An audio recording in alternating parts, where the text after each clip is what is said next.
Want to show you a new time-lapse video showing flames on the mountain above Heavenly Ski Resort in South Lake Tahoe. And the fire is continuing to move towards the state of Nevada. You can see the new fire perimeter on the map right here. Flames very active on the eastern part of this fire, not only near South Lake Tahoe, but also along 88 near Kirkwood. Now we have live team coverage around the Caldor Fire. Joshua Robinson is south of Highway 88 at Kirkwood, and Devin Haskins is live at the Heavenly Ski Resort tonight as firefighters are setting up camp. And Chief Meteorologist Monica Woods continues to track that dangerous red flag warning. But we begin tonight with ABC 10's Van 2, who is in Myers off Highway 50, where crews continue to protect homes tonight. Van. Make no mistake about it, the Caldor Fire is massive. Now, we do know that there is an epic firefight up towards the summit on Highway 50 near Strawberry as well, where containment lines are being threatened. But I do want to focus attention down here more towards the basin, where about 33,000 homes at risk. At some of this video that we shot about 90 minutes ago. It shows the Caldor Fire creeping up towards homes in Christmas Valley off of Snowflake. What you are seeing, according to the crew that we spoke to, is not a spot fire, but the mega fire encroaching into people's yards as winds help the Caldor Fire grow explosively today. Now, strike teams and inmate crews, more than 50 strong, seen marching up that hill to protect those homes. However, at this hour of the night, those turbulent winds that we have seen all day have died down, making for favorable conditions, and that really is a relief for at least this section of the fire. Now, we patrolled the communities on the outer edge of the fire from Christmas Valley to Myers and parts of South Lake Tahoe, and what we saw was a completely different scene from 24 hours ago. There wasn't that huge ominous glow overhead. Fire crews were indeed chasing several spot fires in long distances all throughout these neighborhoods, but we didn't see that professional frenzy like we witnessed last night.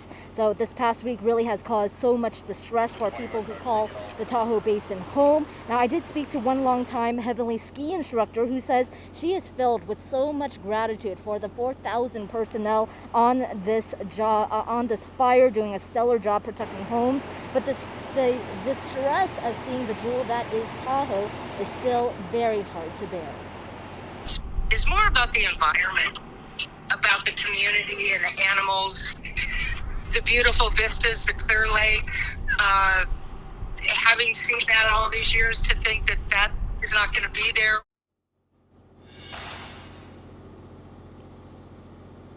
Now, that is the hardest part for her indeed. So while the tempo of the fire crews in this part of the firefight tonight isn't as intense as we saw last night, make no mistake about it, the fire is still at Tahoe's door, and there's still active firefights on this massive fire. So Cash tells me, though, that she is holding on to hope, really putting a lot of faith on the firefighters, and hoping that tomorrow is a brand new day to start. Good to see that they're getting some better conditions tonight to be able to tackle those flames. We thank you very much for that live report, Van 2. And still the threat continues for South Lake Tahoe area. You can see on this map here, the flames at Myers are about 4 miles away from the city of South Lake Tahoe. And so we want to go live to Devin Haskins in South Lake Tahoe. And Devin, firefighters are now at Heavenly Ski Resort. Yeah, with the fire reaching about 200,000 acres and spreading to the east, this parking lot here at the Heavenly Mountain Resort will serve as the new base camp. It's the first in the Caldor Fire and also the first in the Tahoe Basin. It's basically really more of a strategic move because it's a much closer drive than driving from here all the way to Placerville, which is about an hour away, which is where the firefighters have been staying.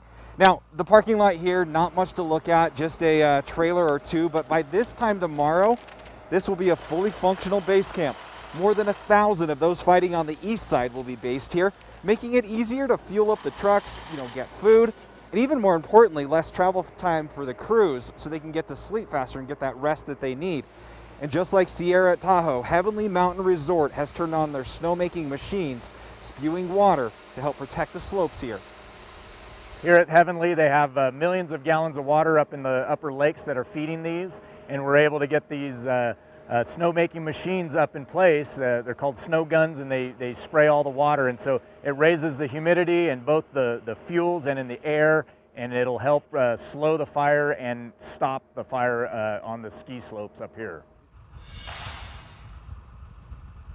Now, as you've been saying, the fire is a couple miles from here, but as the winds start to kind of come, and I've felt them here just a little bit, kind of blowing more towards this way. You can see behind me, or I can see the flags behind me are blowing in the direction of South Lake Tahoe. So that is the concern. Right now the fire is heading east towards Nevada, but if it makes that turn, that's kind of where it gets a little scary as it heads towards the resort here, and also obviously South Lake Tahoe area. Yeah, that would be a worst case scenario. Devin, thank you for that live look from Heavenly tonight.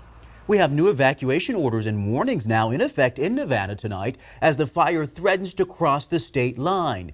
ABC 10 was in Mottsville today, part of Douglas County, now under an evacuation warning. And we saw family and friends housing down a wooden barn that was built in the 1800s. They spent hours digging up the area surrounding that barn to create more defensible space, doing whatever they can to make sure it survives.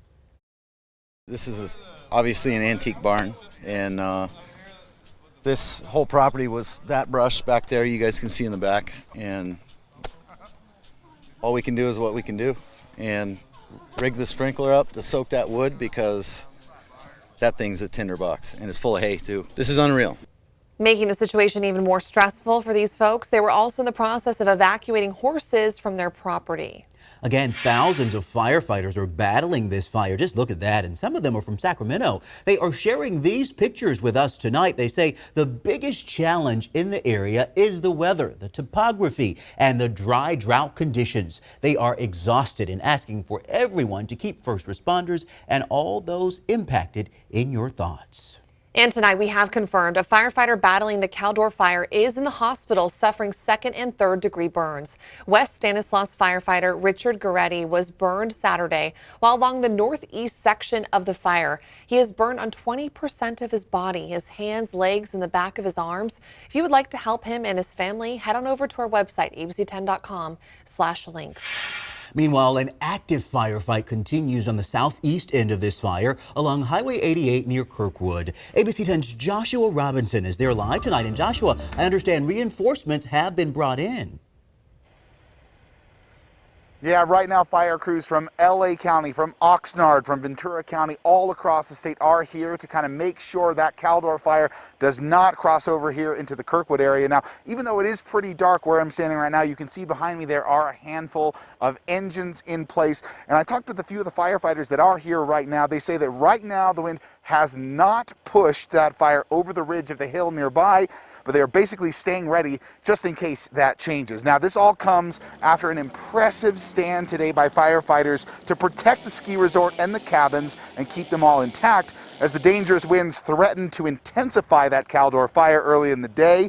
Those winds are here right now. We can feel them as tankers did drop fire retardant and water all across the area and cut fire lines with bulldozers to keep the area intact.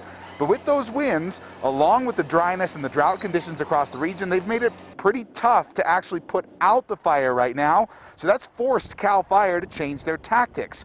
And they're trying to drive the fire directly into the nearby burn area of the Tamarack Fire, which was sparked by lightning in early July. Yes, we are going to try and steer it into the Tamarack Fire.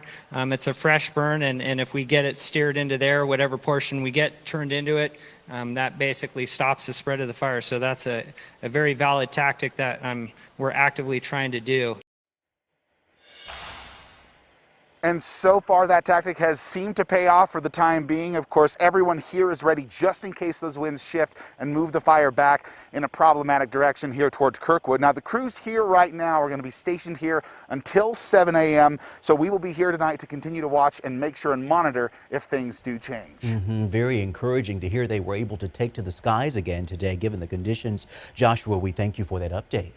And let's get things over now to Chief Meteorologist Monica Woods, tracking the latest conditions. And taking a look at where that Tamarack Fire is in comparison to the Caldor Fire as well. This is what it looked like at Sierra Tahoe. Now, I want to show you the direction of where we're looking at, and you can see the directional point of view here looking over towards Highway 89.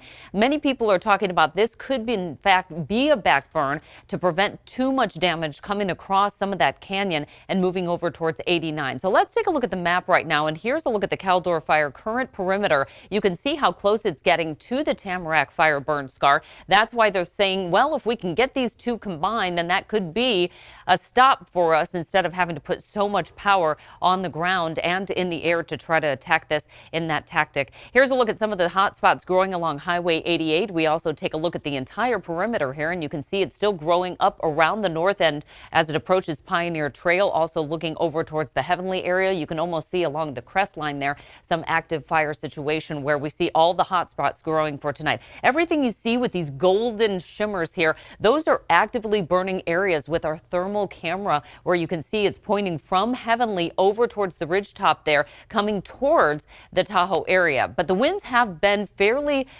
promising as far as tonight. Very typical pattern, calm winds throughout much of the region. Humidity is coming up somewhat to about 30 to 35%, and that will certainly help. It's the typical pattern that we see. We're starting to transition from the late afternoon, highest temperature, strongest upslope winds, lowest humidities, and the strongest fire growth into the overnight hours, where we see the winds turn downslope and an inversion develops. And this is the time that we get the upper hand, usually on some of those spot fires that they've been fighting for so long. But the red flag warning continues through tomorrow. So we'll take a look at what the winds look like for tomorrow afternoon.